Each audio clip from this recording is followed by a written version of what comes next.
সম্প্রতি বাংলায় জুমার খুতবা নিয়ে বিতর্ক হচ্ছে। যারা বিরোধিতা করছে তারা জুমার খুতবা আগে লাল বাতি জ্বালিয়ে বাংলা রচনা করে এবং ওই সময় তাহিয়াতুল মসজিদ আদায় করতে নিষেধ করে, আর ঈদের মাঠে মিম্বর নেয় এবং সালাতের আগে বাংলা বয়ান করে। তাদের এই কর্মকাণ্ডের সারের হুকুম কি? এক নম্বর হচ্ছে, আমিও তো খুতবা দেই, আমরা যারা খুতবা দেই, বাংলা খুতবা আপনারা বলেন, আমরা বাংলা খুতবা দিই না, আমরা আরবি খুতবা দিই। এটা মনে রাখতে হবে। প্রত্যেকটি যারা বাংলা খুতবা বলে মিথ্যা কথা বলে, আরবি খুতবা দেওয়ার পরে বাংলাতে বুঝিয়ে দেই। সবাই একমত, সমস্ত ফকি একমত। কেউ যদি কোনো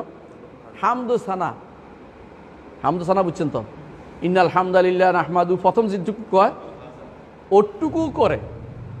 ওটুকু করে এবং রাসূলের উপর দুরূদ পড়ে আর তাকওয়ার কথা বলে, প্রথমে আমরা এটা বলে ফেলি, তাহলে তার জন্য কি শেষ? খুতবা শেষ। তাহলে আমাদের বাকিটা কি করতেছি? বুঝাই দিতেছি। এতক্ষণ যে কোন আয়াত পড়ছি এটা বুঝাই দিচ্ছি, এতক্ষণ যে আলোচনা করছি আলোচনা আপনাকে বুঝাই দিচ্ছি। খুতবার ভিত্তি বুঝিয়ে না দিলে কি খুতবাটা কি ফেরেশতাদেরকে শোনাচ্ছি? খুতবাটা বুঝিয়ে দিতে হবে যার সামনে।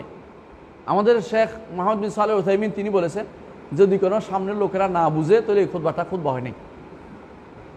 তাহলে বুঝাইতে হবে আপনাকে, আরবি দিয়ে আরবি বলছি এরপরে বুঝাই দেই আমরা ভাষায়। বিশ্বের প্রত্যেকটা দেশে, আমেরিকা বলেন, লন্ডন বলেন, বড় বড় রাষ্ট্রগুলি আছে যেখানে হচ্ছে, সবখানেই কিন্তু প্রথমেই আরবিটা হইয়া তারপর তারা নিজস্ব ভাষায় জানিয়ে দিচ্ছে, বুঝিয়ে দিচ্ছে। যদি সবাই যদি আরবি জানতো অথবা বেশিরভাগ আরবি জানতো, তারপরে সেখানে অন্য ভাষা বুঝিয়ে দেওয়া যায় যেত না। কিন্তু যেখানে আমাদের দেশে বেশিরভাগ জানে না, 2-4টা হয়তো থাকতে পারে যারা বুঝে, এই দুইজনের জন্য তো খুতবা না, খুতবা তো জমহুরের জন্য, খুতবা তো ভাষণ। এই ওয়াজ যে করে হুজুররা, যে বাংলা ভাষা ওয়াজ করা যাবে না, তাহলে হুজুররা দেখি ওয়াজ করুক তো দেখি। বিভিন্ন জায়গায় যাচ্ছে, তাজকির বলে এটাকে, ওয়াজ এবং তাজকির। বাকি অংশটা হচ্ছে ওয়াজ এবং তাজকির, এটা যে কোনো ভাষায় হইতে পারে। এখানে নিয়ে বাড়াবাড়ি করাটা একটা ভুল।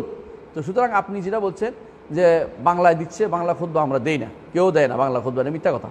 বাংলা খুতবা ওইটা যেটাকে বলা হয়েছে আরবি বলা হয় না। আমরা প্রথমেই খুতবার মূল আরকানগুলো শেষ করে ফেলি, তারপরে কোরআন আয়াত বলি, হাদিস বলি, এটা বুঝিয়ে দেয়। এটাই নিয়ম, বুঝিয়ে দিতে হবে না। মানুষ কি বুঝলো, আমার কাজ কী তোলে, এটা অবশ্যই বুঝিয়ে দিতে হবে। এটাই নিয়ম, এর বাইরে অন্য কোনো চিন্তা করা হচ্ছে বেহুদা ঝগড়া করা। এই জন্য দেখবেন অন্য বড় বড় আলেমরা, বাংলাদেশ ছাড়া সব দেশের আলেমদের মধ্যে একটা গোষ্ঠী, এমনকি হানাফিদের একটা বড় গোষ্ঠী, তারা দাবি করে তারা বাংলায় খুতবা, বাংলা না মানে তাদের খুতবার পরে বাকি অংশ, প্রথমে খুতবার পরে বাকি অংশ মাতৃভাষায় দেয়, তাদের ভাষায় দেয়। এটাতে কোনো সমস্যার কোনো কিছু নেই।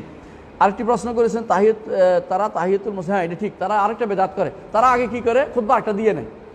ইমাম সাহেব বিল ইজমা, ইমাম সাহেবের মানে খতিব সাহেব কিন্তু বিল ইজমা এটা যে তিনি আলোচনা করবেন না, কারণ রাসূলুল্লাহ হাদিস আছে, তিনি বলেছেন নাহা রাসূলুল্লাহ সাল্লাল্লাহু আলাইহি ওয়াসাল্লাম আন হালাকি ইয়াউমুল জুমআ, রাসূলুল্লাহ নিষেধ করেছেন জুমার দিনে কেউ হালকা করবে না। হালকাটা কি জিনিস?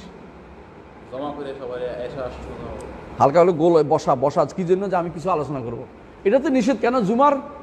জুমার গুরুত্ব কমিয়ে যায়।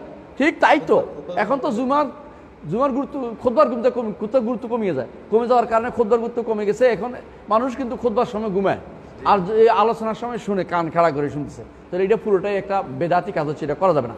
কেউ করলে কোনো দিনের রাজি হবেন না, কোনো আলোচনা নেই, খুতবাই খুতবার ভিতরে আলোচনা করে দেবো, এটা করে দেবেন আপনারা। কোনোদিন এই 3 খুতবা না, একই কথা, এটা খুতবাই যেখানে দাঁড়াই দেন। মিম্বার না দিলে খুতবা হবে না, মিম্বার না দিলে খুতবা হবে না, কথা একটাই, দাঁড়িয়ে দেন, বসে দেন, আপনাদের বসে দিচ্ছে, আরেক বেদাত চালু করছে। এবং কি তাহিয়াতুল মসজিদ নিষেধ করা, লাল বাতি জ্বালানো, তো আর অনেকগুলি বেদাত চালু করতে হয়।